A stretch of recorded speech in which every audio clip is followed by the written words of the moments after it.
편두통이 있으신 분들은 또 기본으로 돌아가서 정말 담배 피우시면 안 된다, 고혈압 같은 거 있는지 꼭 체크해 봐야 된다, 담배 피우시면 안 되고요. 그러니까 아니 뭐 비만이라든지 이럴 때 더 그 뇌졸중의 위험이 올라갑니다.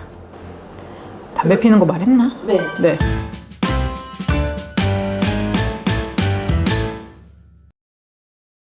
안녕하세요. 뇌건강 닥터 이채영입니다.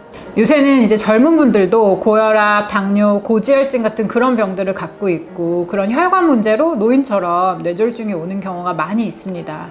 이제 편두통이 보통 이제 어린 나이에 10대, 20대 때 그렇게 시작하는 경우가 많이 있어요. 이제 편두통이라 그러면 뭐 어쩌다가 한번 뭐 우리가 머리가 아파서 그냥 잠깐 자고 일어났더니 괜찮네, 뭐 이 정도로 우리가 사실 두통을 한 번도 안 겪어본 사람은 없잖아요. 근데 이제 그런 것들이 편두통이 아니라, 편두통은 정말 내가 항상 두통 때문에 고생을 한다, 뭐 약을 먹지 않으면 정말 이건 해결이 안 될 정도로 두통을 달고 사시는 분들, 이제 이런 분들 잘 물어보면 이제 편두통 진단 기준에 이제 부합을 하는데요. 편두통 중에서도 조짐이 있는 편두통이 있어요. 뭐냐면 이제 뭐 제일 흔하게는 시각 조짐이라 그래서 눈에 막 자꾸 뭐가 보여요. 그러니까 뭐가 보이냐면 뭐 이렇게 천둥번개가 치는 것처럼 뭔가 이렇게 빠지지 지나가는 무슨 빛이 보인다든지, 아니면 뭐 까맣게 보이는데 어디서 암점이 이렇게 까만 점들이 이렇게 눈앞에 이렇게 아른아른 한다든지, 아니면 뭐 아지랑이가 이렇게 피는 것처럼 보인다든지, 이런 조짐이 있는 다음에 두통이 오는 경우를 이제 조짐이 있는 편두통이라고 하거든요. 근데 이제 이렇게 조짐이 있는 편두통 환자, 특히 여성 환자들은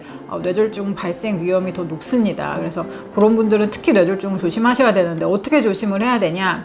사실 이제 편두통 약이 있어요. 편두통 통증을 조절하기 위한 약이 있는데, 이제 요 편두통 약이 바로 뇌졸중을 예방시켜 주는 거는 아니에요. 그렇기 때문에 편두통이 있으신 분들은 또 기본으로 돌아가서 담배 피고 있다면 담배 끊고, 비만이라면 살 빼고 운동하고, 뭐 고혈압이 있으면 고혈압약을 처방을 받던가, 혹은 뭐 생활 습관을 이렇게 교정해서 점차적으로 고혈압에서 벗어난다든지, 그러니까 그런 어떤 기본적인 뇌졸중 예방하는 그런 노력이 필요합니다.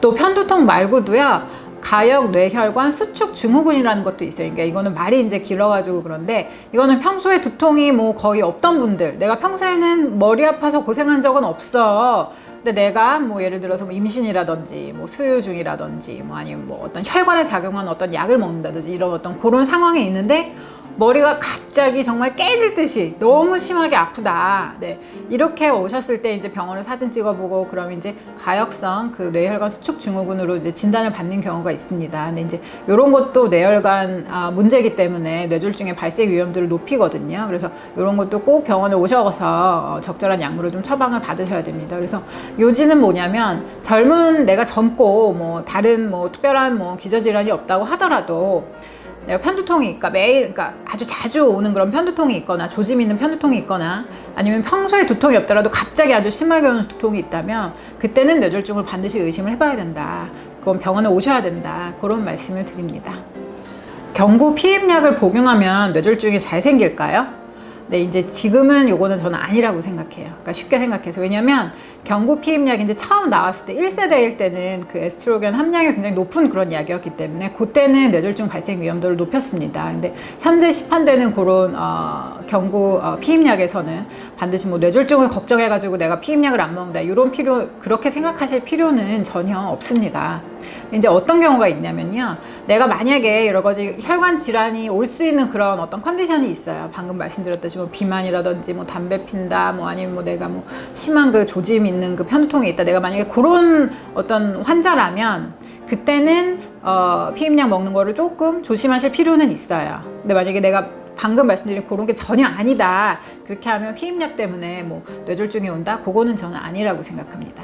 젊은 분들도 뇌졸중이 충분히 생길 수 있습니다. 특히 요새는 이제 고혈압이나 당뇨, 고지혈증 생기는 연령이, 진단되는 연령이 좀 젊어지고 있어요. 그래서 젊다고 반드시 다 괜찮은 건 아니니까 방심하지 마시고, 특별히 또 내가 조짐성 편두통 환자다 그러면 더더욱 이런 위험 인자들에 대한 관리를 철저히 하셔야 됩니다.